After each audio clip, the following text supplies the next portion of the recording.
Ten of Pentacles. The Seven of Pentacles. The King of Cups. Some king could be a water sign or just someone that's emotionally intelligent, a real lurver.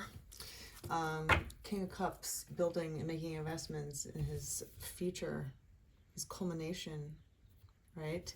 It's not just about finances, it's about all the things in life. You know, getting that solid foundation. Okay, so there's a mature, compassionate male. Possible water sign, very romantic, charming, family-oriented. You have to be family-oriented when you get to the Ten of Pentacles. They're trying to build this. They're anxious over things coming to fruition or not. But they're making a break for it anyway. Seven of Swords. So this is their underlying feeling, like they're nervous. Just because you're a king and you have goals and you're actually succeeding doesn't mean that you can't feel nervous from time to time, right? We're all human. We're all dealing with problems. It doesn't matter if you have more money. Sometimes it makes life a little bit easier to deal with your problems. You know, you give yourself more comfort in dealing with other problems that you might have. But this person has anxiety.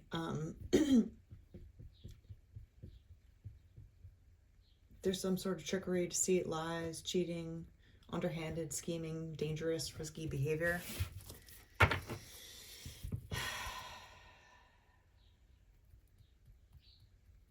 Masquerading as a friend. Very strategic, but like negatively just strategic person, like a malignant narcissist. You know, malignant narcissism. There's a lot of different types of narcissistic personality disorders. There's, you know, little offshoots. One is malignant, and they suck the most. You know, they're very dark. They could also be psychopathic, sociopathic at the same time. They love trouble. They love trouble. It's just attention, you know, like they just need attention. They're like little babies, you know, basically, literally and basically, you know, opening up their arms, being like, just love me the way I want to. And they, you know, when that happens at 2 years old, people turn either, you know, into some sort of fawner, someone that constantly looks for attention, or they become narcissistic, and it's a way of thinking that is ingrained in them forever. Forever. It's how they think about life. They have to get it themselves because they weren't given it, right? So some sort of malignant narcissism, you know, they're having anxiety over it because it does give you anxiety, because gaslighting is a huge part of it. In order to control a victim, you know, they will make you feel confused about your own self-intuition. You leave yourself behind eventually, you know, and that's the sad part. When people are gaslit and under some sort of coercive control for too long, they start to lose parts of themselves, and they are out of touch with their soul and their intuition. They don't listen to the intuition anymore. It's like, okay, it's like ever going into those escape rooms that are for quote unquote fun, you know, like escape rooms where you go to this setup theater interaction where you're locked in a room. It's some sort of like, you know, like you're in, you know, the medieval times, or you're in this crazy hospital, or whatever scene that they put up, right? And you know that you just bought a ticket to play the game, right? It's just make believe. It's just like a what if scenario. But everyone else that's in your room and also working for your room pretend that it's real, right? And they don't break character. So when there's a group of people, confirmation on this, if there's a group of people gaslighting you all at once, it takes a very, very, very strong person to still believe in what they are seeing and hearing and experiencing, because we all will get swayed, especially if there's like 14 people in the room pretending like there's not something happening, and you're the only one being like, don't you see this? Don't you see what's happening? And everyone's like, nope, didn't see it. I don't know what you're talking about. Are you tired? You know, like, stuff like that. That's gaslighting to an extreme. And when a group of people do that to you, it's very disorienting for most people. So you have to become educated in these things to get out of it.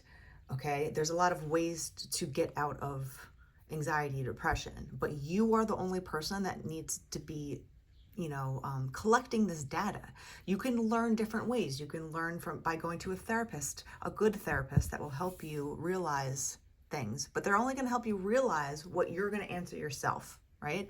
You can listen to podcasts that are aimed towards mental health, narcissism, whatever you're going through, and start educating yourself on the symptoms and actions that certain people use. Because once you start to realize that every narcissist has the same playbook, it's like the same 10 games. It's like playing football and knowing that the other team only has 10 moves that they usually do.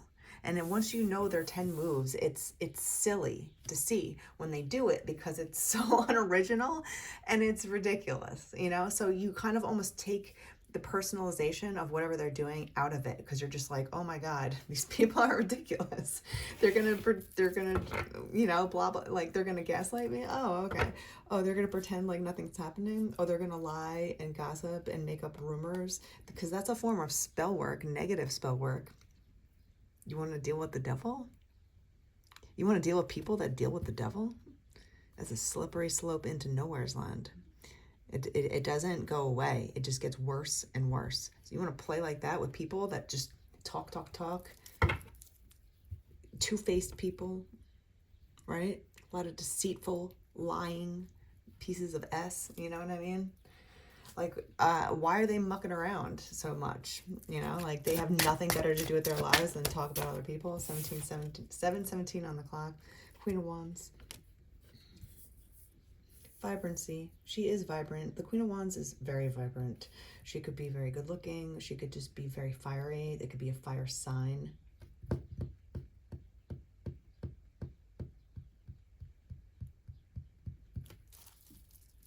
They're feeling anxious. Why?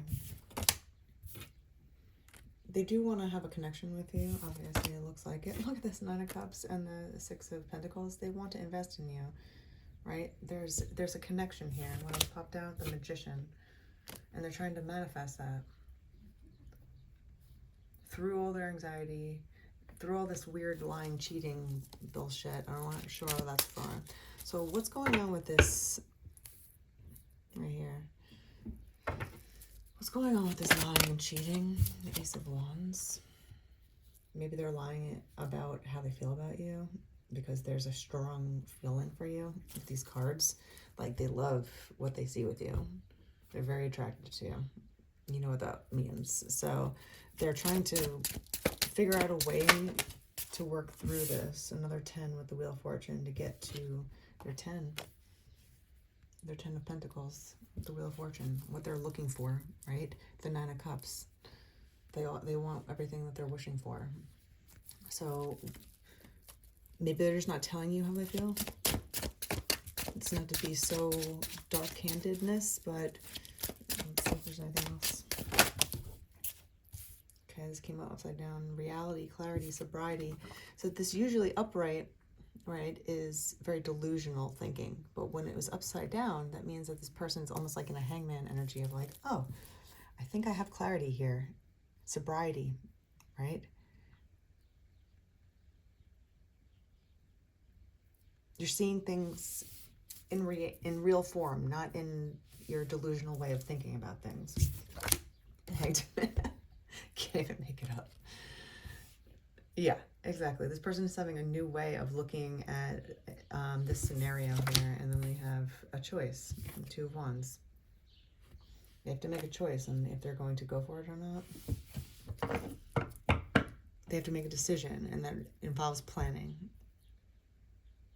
They might have to detach somehow from their anxiety.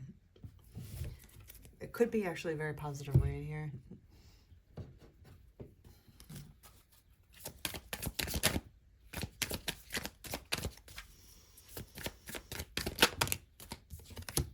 Reminiscing, looking at photos of you, and deadline. Time is running out. They can't wait any longer. So they are watching you in some sort of way. It's starting to get to them because they're just watching and they're not doing. So they feel like there's some sort of deadline. Wow. Visit pops out like very much.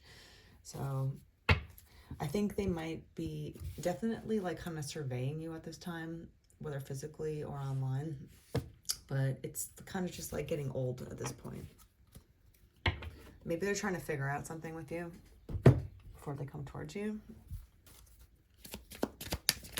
They want some sort of beginning with you, though. There's for sure.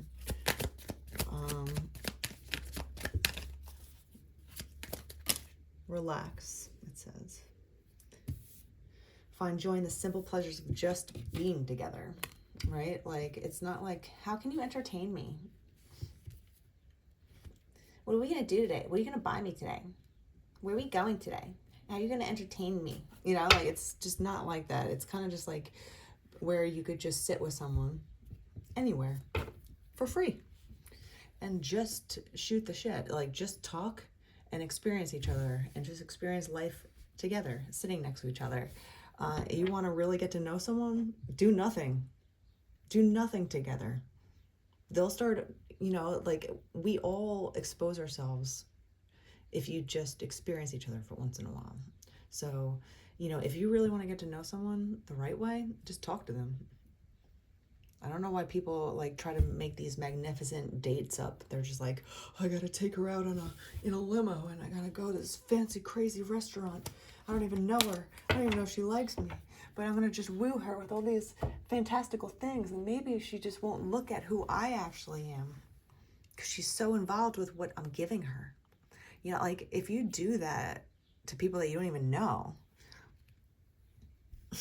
the woman is just looking at you as a benefit. She's not looking at you. So you want a woman or a man to know who you are, to see if you also match with them. Just talk to them. It doesn't have to be a grandiose thing, you know, because then it's really low key. Then you can decide if you want to talk to them again. Then you can decide if you want to actually go and do something with them. So you're not stuck like on a date that you don't want to be on. You know what I mean? Don't take someone out to dinner unless they're your thing, you know, like they're your actual person. You know, Knight of Swords. So they definitely have something to say here, right? And they feel like this is very anxious energy with the deadline. I don't know why there is a deadline. But I just can't wait. Oh my God, another 10 of Pentacles. So we have double tens. Double 10 of Pentacles. They can't wait to get to where they want to go. They can't wait any longer.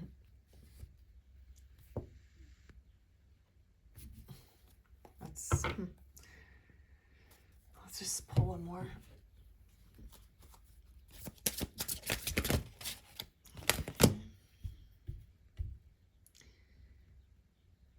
This gives me fall energy again. This is so strange because the fall keeps popping out a lot for some reason lately. But it says, as the breezes grow cooler, it's time for a change. Migrating into new territory. So there's something around the fall. The change of fall, maybe late summer into fall. You could have met this person around that time, or you're going to meet a person around this time that's been watching you. They know you, though. They already know you. They haven't been telling you. That's what I'm getting with this card, with this trickery card. So there's someone around you that definitely knows you. They haven't told you how they feel. They feel like there's time running out, but they see double 10 of Pentacles. So this is all about getting to their goal with the Wheel of Fortune. All right? Wheel of Fortune says, I ride the waves of life.